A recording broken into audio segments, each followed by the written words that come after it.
Төлөвлөгөөний дагуу манай төв дээр 4-өөс 14 насны хүүхдүүдэд үзлэг хийсний дараа энэ судалгаа хийх санаа надад төрсөн юм. Ягаад ч юм цоо хариулах хүүхэд маш цөөн байлаа. Бараг л байгаагүй. Манай хүүхдүүдэд ямар нэг зүйл тохиолдоод байна гэж тэгэхэд бодогдсон. Тэгээд Анатолий Михайлович Чуринаас хамтдаа судалгаа хийгээд өгнө гэж гуйсан юм. Бүх Оросын статистик судалгаагаар өнөө үед шинээр төрсөн хүүхдүүд донд цоо хариулах хүүхэд 5% хүрэхгүй байна гэсэн дүгнэлт гарсан юм. Би энэ тоонд итгээгүй тул өөрсдөө судалбал өөр дүн гарах байх гэж найдаж хүлээж байлаа л да. Тэгээд манай эмнэлэгтээ ойролцоо байдаг 3 сургууль дээр үзлэг хийсэн. Харамсалтай нь нөгөө тоог дахин баталсан. 2 дугаар ангийн хүүхдүүдийг үзэхэд ийм байсан. Өөрөөр хэлбэл эрүүл хүүхэд 4% байв. Тулгуур хөдөлгөөний гэмтлийн ба мэдрэлийн эмч нар хүүхдүүдийг үзсэн. Зөвхөн тавхай ба биеийн байрлал хоёрыг л шалгасан. Яагад гэвэл энэ хоёр асуудлыг л эцэг эх байнга ярьдаг. Хүүхдүүд нь биеийн тамирын хичээл дээр ширээнийхээ ард суухдаа ийм байна, тийм байна гэдэг. Миний хүү бүгтийж явдаг харж байна уу? Хөлөөрөө мөрий явдаг. Гутлаа майжгийг гიშгдэг гэж эцэг эхчүүд хүүхдээ манай төвд авчирдаг. Бид зөвхөн 2 дугаар ангийнхныг албаар шилж авдаг. Яагаад заавал 2 дугаар анги гэж асуудаг л да. Яагаад гэвэл 1 дугаар ангийн хүүхэд сургах процесс дөнгөж орсон байдаг. Эцэг эхчүүд хүүхдүүдийнхээ араас гүйдээд энэ асуудлыг ойлгодоггүй. Тэдэнд дугуйлан сургууль гээд ачаалал их байдаг. 3 дугаар анги бол аль хэдийн тулгуур хөдөлгөөний гажиг үүсчихсэн байдгаас эмчлэхэд хэцүү болсон байдаг. Харин 2 дугаар анги бол нэг зүйлийг засаж гүйцэж чаддаг эхлэх зэг юм. Хүүхдүүдийн эхний зовёр бол ядрамхай байдал. Тэд хичээл дээр зүгээр сууж чаддаггүй. Хүүхдийн насанд тохирсон бүх төрлийн даалгавар өгөхөд тэдэнд гүйцэтгэхэд хүнд байдаг. Цочромхой, ой тогтоолт муутай, нойр муутай, эрх танхи, толгой өвддөг, биеийн талаас хөлрөмхий гэх мэт хоорондоо холбоогүй зовёртой байна. Та бүхэнд би одоо нэг таг үзүүлэг хэлье. Үүнийг сонсоход олон хүнд таалагддаггүй. Энэ бол хүнд металлын хордлоготой байгаа тархины эмнэл зүйн шинжийн талаар юм.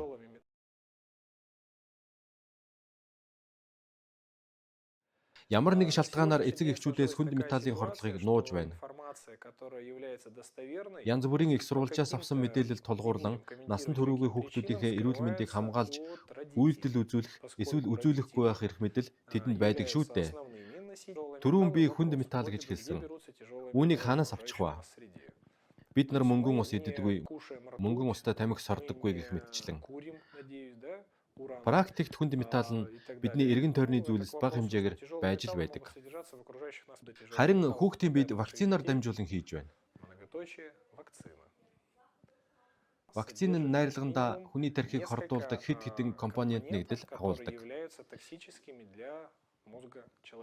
Нэгдүгээрт бүх вакцин нь мөнгөн усны давс агуулдаг. Энэ нь мөнгөн уснаас 20 дахин хортой нэгдэл. Хоёрдугаарт вакцин бүр хөнгөн цагааныг агуулдаг. Бас вакцин болгонд формалдегид байдаг. Би зөвхөн 3-ыг л дурдлаа. Яг үнэндээ бичигдээгүй бусад орц бас байж л байдаг.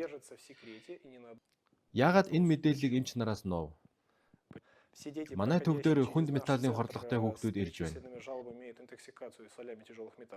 Тэдгээр хүүхдүүд нь вакциндаа бүрэн хамрагдсан нь асуумжаас тодорхой болсон байсан. Тэгвэл хэн зохион байгуулж тэднийг ийм болговоо? Яагаад эрүүл мэндийн яамнаас эмч нарт мэдээлэл өгөхгүй байгаа юм бэ?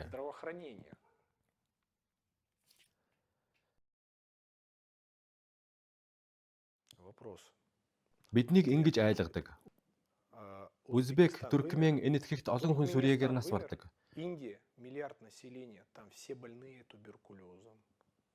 Тэнд сүрьегийн ил хэлбэр тархмал байдаг.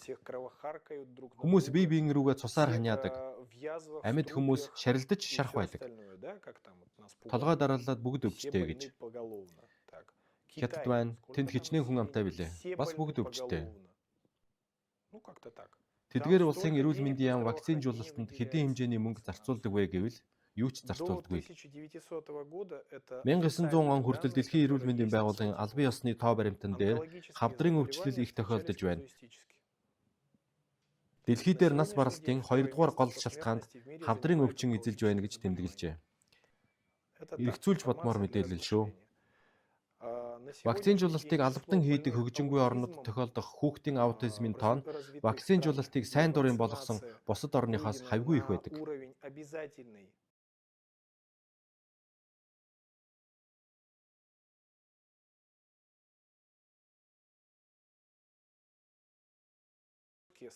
Ангаахын алдартай хэвлэл гаргасан статистик тоо баримтанд Б гепатитын вакцинжуулалт их тусам 1-р хэлбэрийн чихрийн шижин элбэг байна. Ийм хүмүүс насан турш инсулин тариулж байх шаардлагатай байдаг гэжээ. Шууд хамаарал байгаа биз?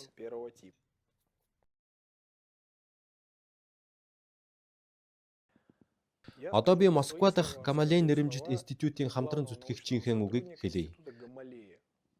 Үүнийг би хэлээгүй. Энэ хашир буурал эмэгтэй хүн төрлөختөн аимшигтай алдаа хийж байх шиг байна.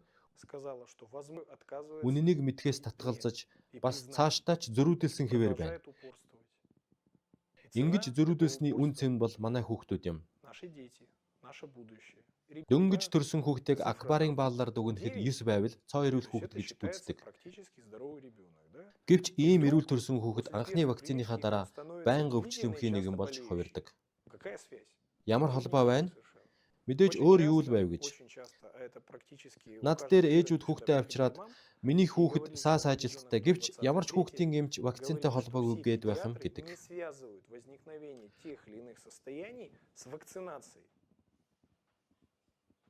Өөрөөр хэлбэл дараа гэдэг нь үр дагавар гэсэн үг биш гэсэн хариулт гарч байна. Өмнө нь хийсэн тэдний үйлдэлүүд нь тухайн хүүхдийн эрүүл мэндэд өөрчлөлт оруулаагүй гэж тэд үзэж байна. Энд бид тулгуур хөдөлгөөний эрхтний асуудал, мэдрэлийн асуудлуудыг ярьж байна. Өвдөлтийн синдром, өөрийнхөө биеийг сайн удирдах хянаж чадахгүй байх гэх мэт. Тэгвэл тулгуур хөдөлгөөний аппарат гэж юу вэ? Энэ бол арга ясан дээр тогсон булчингууд. Хүнийг орон зайд хөдлөгдөг үндсэн зүтгүүр юм. Хэрв ямар нэг шалтгаанаар энэ хямарвал биомеханик гэж үг байдаг да. Хэрв хүний арга ясны аль нэг элемент сонвол дараа нь үйл ажиллагаанд өөрчлөгддөг. Тэгээд удвал гэмтэл үүсч доройтдог. Насанд хүрэхчдэд бол ийм байдаг. Гэтэл хүүхдэд тулгуур хөдөлгөөний аппаратын асуудал үүссэн байна. Зарим хүүхэд 10 настайдаа, 12 настайдаа яг хөгшин хүн шиг харагдаж байна. Тэдэнд юу тохиолдоод байна? Тийм өвчтэй хүүхдүүд наашаа эрцгээж байна. Тэгшгэн суу, биеийн тамир хий, цэвэр ус сайн уу, витамин А уу, ээжийнхээ үгэнд ор гэх мэт наад захын 5 зүйлийг хэлэхэд тэд чадахгүй. Мэдээж ингэх нь зөв шүү дээ. Хүүхэд зөв суух ёстой. Хэрв тэгшгэн нуруутай хүүхдэд зөв суу, үгүй бол бүгтийн шүү гэж хэлвэл инээдтэй сонсогдно. Эсвэл доромжилсан юм шиг болно шүү дээ. Хэрв тэр зөв сууж чадаж байвал тэр үүнийг чадаж байгаагийн илрэл. Хэрв түүний тархи нь булчингаа удирдах чадахгүй байвал яаж зөв сууж чадах вэ дээ? Багш нь хүүхдүүдэд сайн байна, завсралгаа авцгаая. Бүгд спортын зал руу марш гэвэл хүүхдүүд баярлаад гүйлддэг. Биеийн тамирын багш нь өнөөдөр хүчний дасгал хийнэ гэд хүүхдүүдэд ачаалал өгнө. Гэтэл хүүхэд ачааллыг дааж чаддаггүй. Яагаад гэвэл түүний тархи нь хорноосоо болоод хашгираад байна шүү дээ. Тиймээс булчингаа удирдах чаддаггүй. Багшаа би ядраад байна. Тэгэхэд амаа хамих чи чинь нэр хүн шүү дээ. Шүдээ 100 хийгээд бай гэдэг. Гэвч хүүхэд гэмтэж эхэлдэг. Тэр төлөвлөсөн ачааллыг тэсэж дааж чаддаггүй. Бас тэр хичээл дээрээ ингэж суудаг. Тийчгэндэг. Түүний ухамсар 45 минутын турш багш руугаа ердөө хард сууж чаддаггүй. Ингэх нь түүнд маш тохихгүй байдаг. Багш нь томоотой суу гэдэг. Юу болоод байна? Яагаад тэд бие муу авч яваад байна? Хүүхэд байран дээрээ тогтвортой сууж чаддаггүй. Яагаад гэвэл түүний тархи надад муу байна гэж орилж байдаг. Түүний хорыг нь гаргах хэрэгтэй байна. Бурхны авралаар манай төвийн хүүхдүүд гудамжаар гүйж байна. Энэ бол эмчилгээ. Бурхны авралаар тэд хичээл дээрээ томоотой суудаг болсон. Хөдөлгөөн нь хорыг биеэс гаргадаг. Нэг аргаар үр дүнд хүрч болно. Вакцинжуулалтыг гүйцэтгэдэг хүмүүс ямар чөтгөрийн юм хийгээд байгаагаа өөрсдөө ойлгох хэрэгтэй. Би нэг удаа мужийн нөлөө бүхий хүмүүсийн өмнө үг хэлж хүүхдүүдээр хийсэн үзлэгийн статистик тоог харуулад төгсгөлд нь асуулт тавьсан юм. Ямар аргаар энэ байдлаас гарах вэ гэж. Тэнд сургуулийн захирал багш нар өндөр албан тушаал дээр байдаг эцэг эхчүүд байсан. Гэвч заал чимээгүй болсон. Хэн ч дуураагүй. Аль нэг компани эсвэл энэ тэриймийг дагнаж сурталчилдаггүй. Эсвэл эмнэлгийн зөвхөн нэг чиглэлийн үйл ажиллагааг баримталдаггүй. Нэгдмэл зохицуулалттай ямар нэгэн байгууллага буюу мэдээллийн портал төв бидэнд байж найдвартай үнэн зөв мэдээлэл өгдөг байх хэрэгтэй байна. Хоёрдугаарт эмнэлгийн ажилчдын боловсролын систем байна. Зүгээр л тэднийг эмнэлэгт суулгаад холбооны стандарт цалин өгч аль болох олон өвчтөе хүмүүсийг цуглуулад баймааргүй байна. Уг нь эмч нар өвчлөлийг бууруулахад анхаарах хэрэгтэй биз дээ. Эртний хятадын хаан эмчтэй эрүүл байлга гэж мөнгө төлдөг. Өгдөвл алдаг. Зөв сэтэл байна уу? Харин манайд эмч өвчтөнд олон эм бичиж өгөх тусам эмчилгээ сайн хийсэн гэдэг.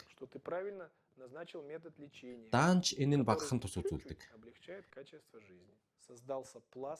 Телевизийн мэдээ үзээд учрыг нь ойлгодгүй нийгмийн анги давхаргыг үүсгэсэн байна. Хүн байх үндсэнтэй системийг бүснүүлэх 7 шаттай алхам хийгдэж байна. Гэтэл тэдэнд бүх хэрэгтэй мэдээлэл өгөгдсөн байдаг. Гуй үзээрэй. Интернет, ном хэвлэлд энэ бүх мэдээлэл нь байгаа. Мэдээлэл одоо бүгдэд хүртээмжтэй байна. Гэвч энэ мэдээ өнөөдөртөө чухал биш гэсэн соустай байдаг. Хүүхэд чинь ийм хордлоготой байна. Вакцинаас татгалз гэж ээжүүдэд хэлдэг. Бид түүний хүүхдэд шинжилгээ хийж тодорхойлж өгсөн байдаг. Гэвч химийн төвшөнд, оюун ухааны төвшөнд ээж нь юу ч хийхгүй байна. Одоо 30 хүртэлх насны хүмүүст өөрийгөө хөгжүүлэх вектор алга. Хүмүүс өөрийгөө бүтээн байгуулахад бэлэн биш байна. Бүтээгч сэтгхүйн бүрэн хаагдчихж.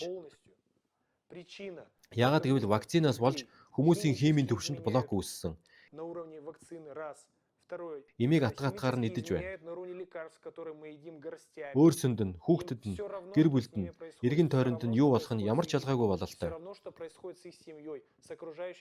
Мэдээллийн оюун ухааны хар домын аргуудаар хүмүүсийн тархинд, химид нь, генд нь нөлөөлж байгааг ойлгохгүй байна.